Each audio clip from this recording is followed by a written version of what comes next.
It's Wired Wednesday, and as the Trump administration ramps up its use of artificial intelligence, or AI, in the federal government, San Francisco starting to do the same. The city, home to tech innovations, made Microsoft's 365 Copilot available to nearly 30,000 city employees. It's a chatbot powered by Bay Area OpenAI. So let's bring in our buddy Emily Forlini. She's the senior reporter for PC Mag. Good morning to you, first of all.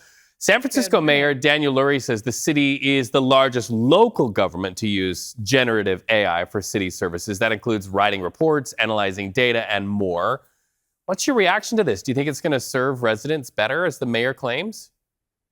Yeah, I think this is very likely a corporate Microsoft account. So if they're issuing laptops that already have Microsoft Enterprise plans, they're kind of enabling Copilot, which is an additional paid feature. This is something many corporations are already using. So I think it's just local government kind of trying to get up to speed, make sure they have the latest and greatest, especially since San Francisco is the capital of tech in the US. And then I think it will just come with the common pitfalls. You'd have to double check everything. There have been examples of policies that have fake citations from AI. So it'll really require the employee to have the due diligence if they're using the tool to make sure that it's everything is accurate and it's not just AI kind of mumbo jumbo. Right, and when the government gets things wrong, it affects people in direct ways. So I would agree with you in second sign on that for sure. As we know, using AI is not cheap. In fact, you reported that OpenAI's new hub in Texas will use as much power as an entire city uses. This has really been revelatory for me, the cost of AI from an energy standpoint. So what does that mean for our area? Yeah, so this is something, the electricity use of AI is, I think, something it's hard to wrap our minds around, but it's really enormous. So the article I wrote is about a new data center in Texas that is going to double the city that it's located in, the power use. So the city is already, using, let's say, this much power, and then it's now going to be using just the exact same amount, doubled, from just the data center.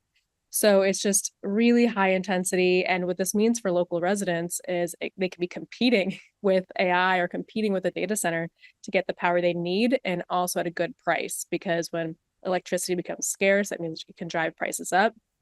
And so now we have AI data centers are just sucking this electricity out of the grid. And we know the grid is fragile, especially in Texas. Yeah, those robot brains are expensive when it comes to electricity. We also understand that Waymo has basically dominated the robotaxi market in San Francisco, but that's not stopping Tesla for wanting to bring their own robotaxis to San Francisco. What are the hurdles that we face before we start looking over and seeing a Tesla driving alone without a driver? Yeah, so there's regulatory approvals in the works for 2 more cities. So Tesla's robotaxis are in Austin, and they're looking to expand to Phoenix and San Francisco, possibly more, but those are the ones that we know of and that Elon Musk and other employees have commented on. So I think Tesla's waiting on 2 of 3 approvals. So they need to, get approval to have robotaxi or just paid taxi rides in general. That's one. And then the, testing with a human driver, testing without a human driver. There's just layers of regulatory approval. And on Twitter or X, Elon Musk said they're expecting that from California in a month or 2. So we'll see. Okay, we will see. Tech is developing quickly, we know that, and some staples of science fiction are starting to become reality. I mean, it blows my mind every time I log on. There's companies developing brain chip implants to let you control computers and phones with only your thoughts. You got to visit one of those startups. Tell me that that's not real. It is totally real. And I walked away from the visit. My mind was blown. So this is a company called Synchron, and they're actually ahead of Neuralink, Elon Musk's company. So they have their implant in 10 people. Neuralink is in 7.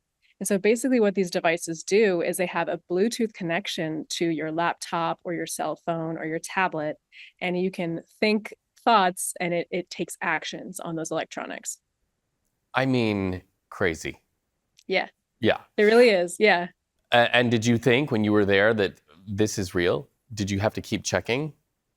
Yeah, my innocent little brain doesn't have an implant yet, but I really saw the writing on the wall in terms of tech industry trends. I mean, no one likes to hold a phone and just, we're getting carpal tunnel, we're hunched over. What if we could just be free and interact with the world as if there was no tech? And that's kind of what we're already seeing with the glasses trend. Right. And to me, I could see in 50 years, is our brain implants just moving the glasses trend one step closer. Right. And Well, the and we see the yeah. video on the screen, a person with disabilities, and you can think that that could be super helpful for somebody like with ALS, et cetera. Emily, thank you so much for pointing the way. I'll catch a Tesla with you once they get that regulatory approval here in San Francisco. We'll go Let's get do it. some Let's take a sourdough. ride. Thank you so much. Gianna? All right. Take care.